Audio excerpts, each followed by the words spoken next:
This program is rated PG, parental guidance. Due to content that may not be suitable for children, parental accompaniment is advised.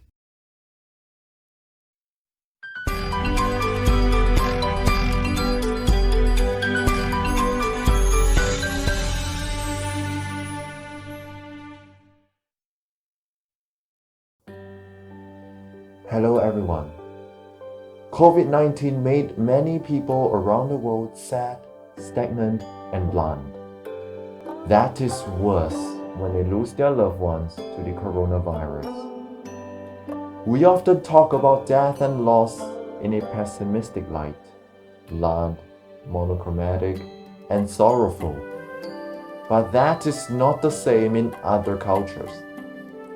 In Mexico, death and loss are celebrated with color, fanfare, and warmth, facing death with a smile.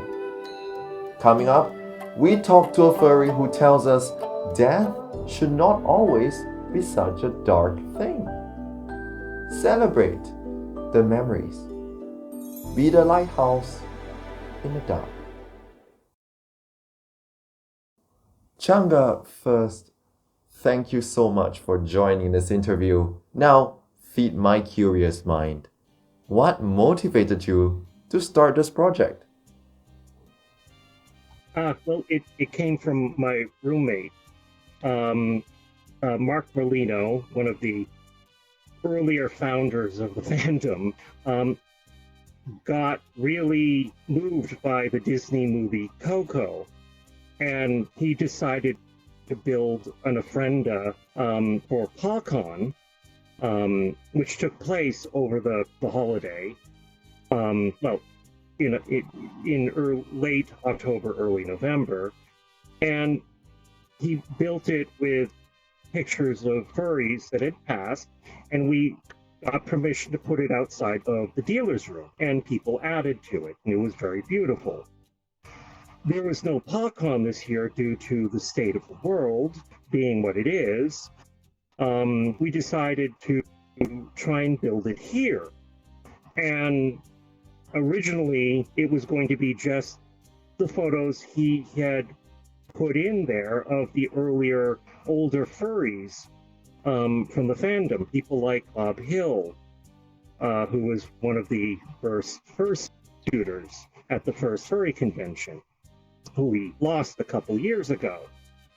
But since it's a world that's virtual in VR, we have more potential wall and more space than we would normally. So I started trying to find as many people as I could to add from the Fandom, looking through Wikifur and Fur Affinity, just finding people that have passed. We gathered around 185 people that I found and confirmed, got photos of at least their persona, art, or pictures of them. And with the help of Brain Freeze, who got involved in this project, we pulled together very short biographies, since we could have them clickable and bring up information about the people, and we just expanded it from there. Decided to kind of make this an ongoing project and memorialize as many people in the Fandom as we could. It's a good reminder and a celebration of, well, the people in our community around the world, really. And yeah, it's a project that kind of grew a little out of control. I hope to at least, unfortunately, I think I'm going to have to build more walls. It's already grown up to about 200 people, at least close to it. We'll see where it goes, but hopefully this will become more public and get out of labs. Right now it's in community labs in VRChat, and it needs more activity and more people visiting and favoriting it, I guess, to move out of labs. But if we keep it up and hopefully get it linked in a few places, it will, become at least a place of remembrance of the people in our community. That's a lot of hard work there. So much work to memorialize and preserve memories. Now, given this history, could you tell us, looking forward, what do you hope to achieve with this? Man, I don't think project's too far ahead, do I?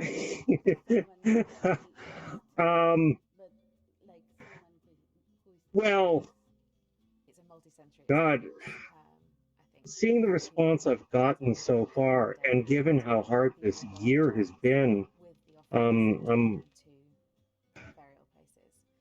hoping to help the community, well, remember and deal with grief. We've lost a lot of people, I'm realizing, this year alone. Right before I put this world up to publish, the community here in furry community in VRChat lost somebody that I had to add. We've unfortunately lost a whole bunch of people this year. I think more than we've lost in previous years, and it's really hurt. I hope at least give people at least a way to remember them. It's nice. It's like we're always associating the dead with grief and monochromatic themes, just like black and white. But seeing this place, this festivity, Dia de los Muertos, or the Day of the Dead, it's really beautiful that we are not grieving over people's death. We can move away from that, it seems, and celebrate instead the things they've done, their legacy. Yeah, I think it's really beautiful how it is more of a celebration and not a funeral, not a that's why we made a conscious effort to not list in the biographies how people died, more of what they loved, or what we could, at least what I could find out of them. Sometimes there just isn't enough information on people. And pulling from Wickifer really is focused on things like their people's deaths, which that's not what we wanted here. We want, well, a celebration. That's the other reason why I have the TV playing actual Day of the Dead music videos. More upbeat music. I want to add more to that, as well as at least a little documentary piece on the holiday, just to get more people aware. I need more information in here about the Day of the Dead, generally.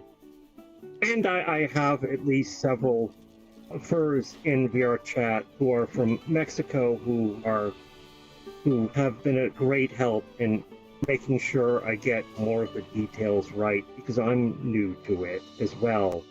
But I think it's really beautiful, and it's a great way of, I don't know, showcasing the people in our community that are no longer with us. Changa, thank you so much for this interview. It's a pleasure to talk with you. I've learned a lot today.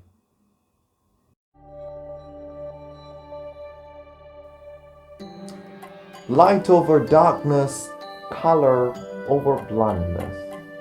That seems to be the main message of Dia de los Muertos. What is the lesson today? Appreciation over mourning? For me, when someone passes on, I have the right to be upset. But Dia de los Muertos tells me to instead be optimistic, to look at the good things. The garden they grew, the good times they spread, their everlasting memories and legacy.